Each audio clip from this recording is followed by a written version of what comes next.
इस वक्त मैं वज़ीर आला बलूचिस्तान हाउस के सामने कोयटा में मौजूद हूँ।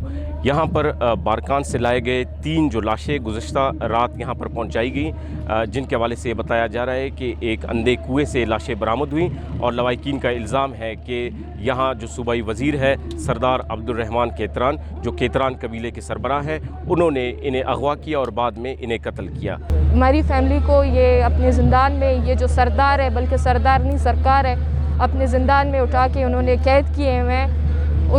एक कुछ दिन पहले उनकी एक वीडियो वायरल होती है, एक औरत की वीडियो वायरल होती है जो कुरान पाक उठा के कह रही होती है कि खुदारा मुझे यहाँ से आज़ाद किया जाए, मुझे आज़ाद किया जाए। मुज़ाहिरीन का मुतालबा है कि 5 दीगर जो अफराद हैं, जिनमें बच्चे भी शामिल हैं, वो अब भी सरदार अब्दुर्रहमान केतरान के कब्ज़े में मौजूद हैं, उन्हें बाजियाब कराया जाए। 2 बच्चों को कल शहीद कर दिया, 5 बच्चे इसके कब्ज़े में हैं। उन बच्चों की लाशों को लेकर हम लोग कल से आए हुए हैं और हम कल से प्रोटेस्ट करें। इंसानियत हैवानियत की जंग चल रही है।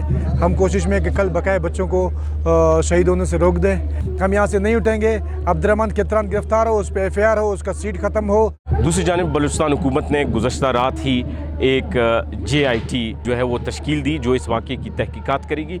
ताहम यहाँ पर जो लवाहिकीन मौजूद हैं, उन्होंने इस कमेटी को मुस्तरद किया है। दूसरी जानिब हमारी जब सूबाई वज़ीर सरदार अब्दुर्रहमान केतरान से बात हुई तो उन्होंने इन तमाम जो दावे हैं उनको यकसर मुस्तरद किया है और उन्होंने कहा है कि बाज़ अनासिर उनके ख़िलाफ़ साजिश कर रहे हैं। Murtaza Zehri, voice of America, Quetta.